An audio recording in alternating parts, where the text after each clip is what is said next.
Thank you, thank you. Good morning. Hi, Orkan. Nice to see you again. Greetings to Baku.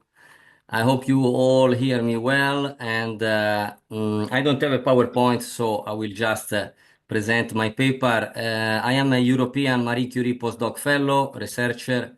I'm from Italy, but I'm based between Brussels and Washington. So my paper is about the hybrid warfare, mostly in the energy sector, which is my research for the European Commission.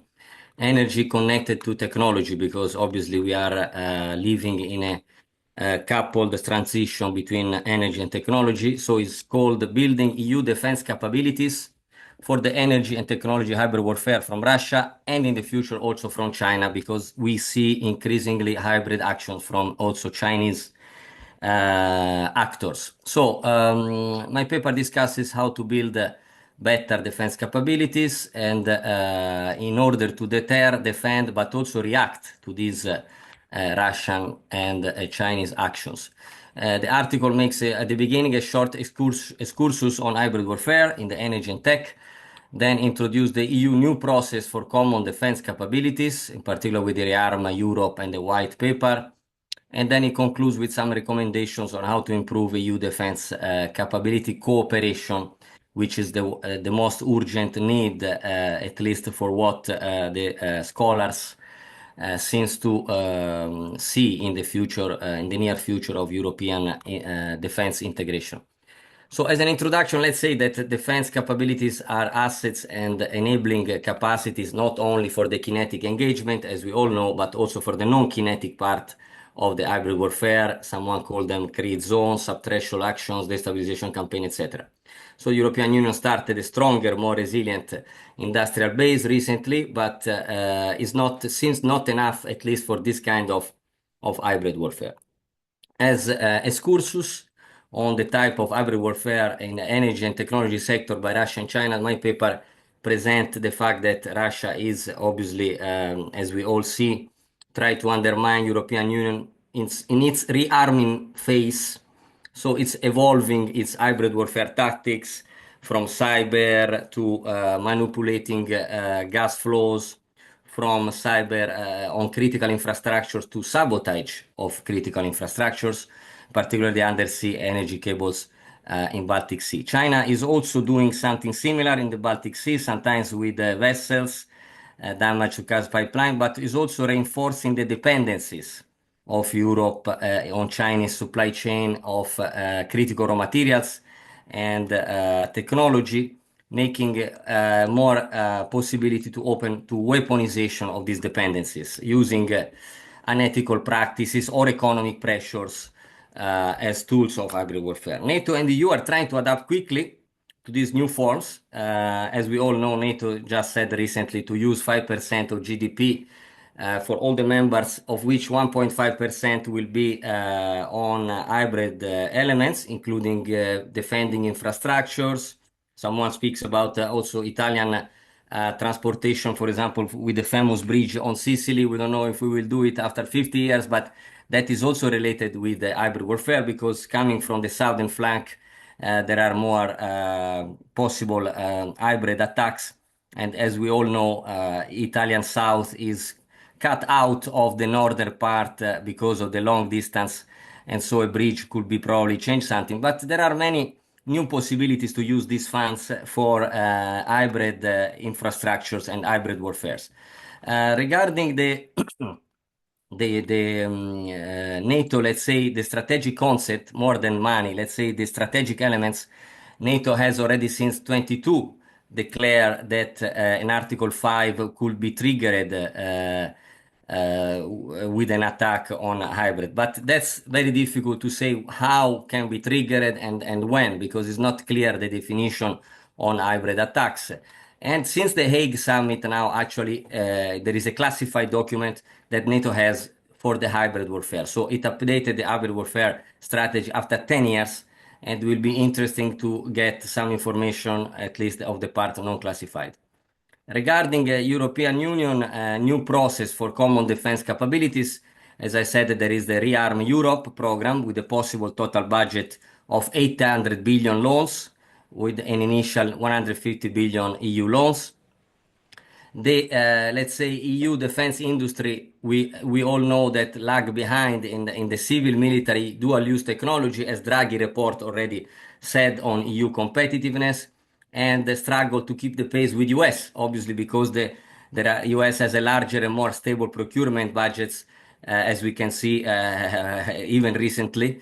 And European countries has been increasing its defense spending with more than 300 billion euro in 2024, rising 30%. But again, it's not clear which part of this money will go to the hybrid defense and the capabilities and capacities needed for this hybrid defense. The white paper on European defense readiness 2030 say that we need to be ready, focus on two elements of hybrid warfare, in particular technology, quantum computing, cyber, AI, etc., and critical infrastructure protection.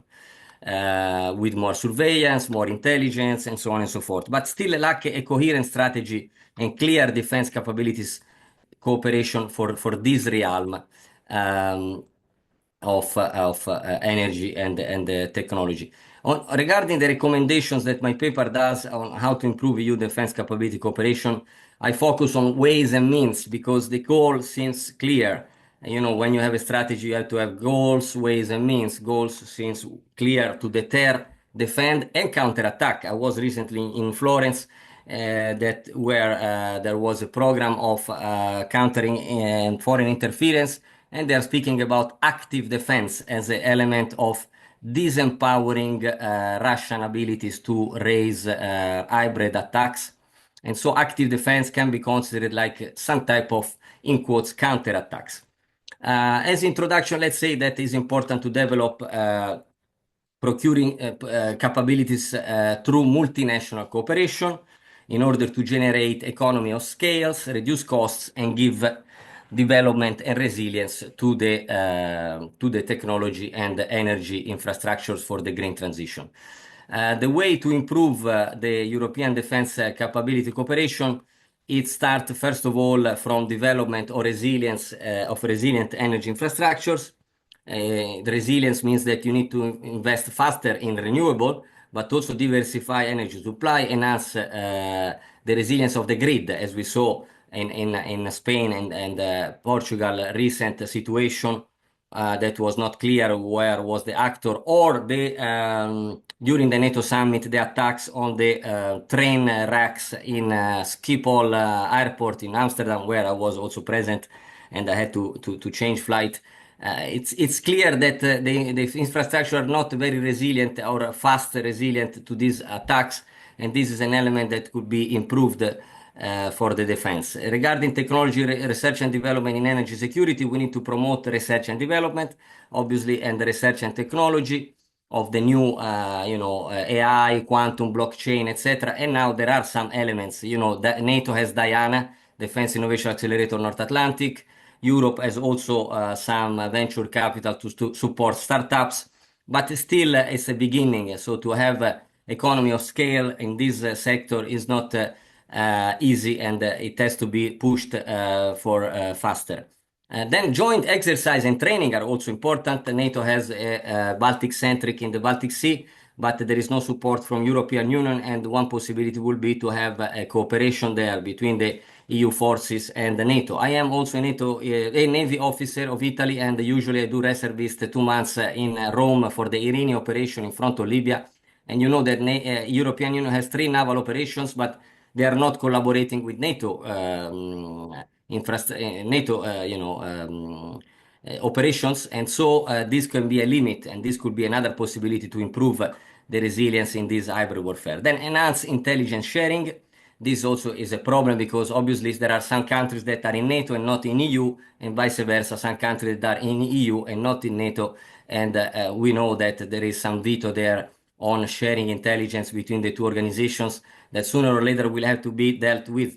And then expand security on cyber and digital, which is also important because it's increasingly interconnected our world, our digital beings and digital lives with all the infrastructures of our societies, first of all, energy infrastructures and the technology infrastructure. So Regarding finally the means to improve EU and defense capability cooperation among the countries, there should be probably a defense planning process recent to the rapid adoption action plan that NATO got. There should be work more closely with private sector. There should be also, yes, thank you. There should be more improve in the interoperability process with the common rules of engagement. Reduce technology and defense regulations that, as we know, European Union, we are very much advanced in regulations and probably many times this limit the development of this resilience in the capabilities, in the defense capabilities. And then develop also European Union command and control, because sooner or later Europe will have to command itself, not only wait for the NATO command that until now has been done like this.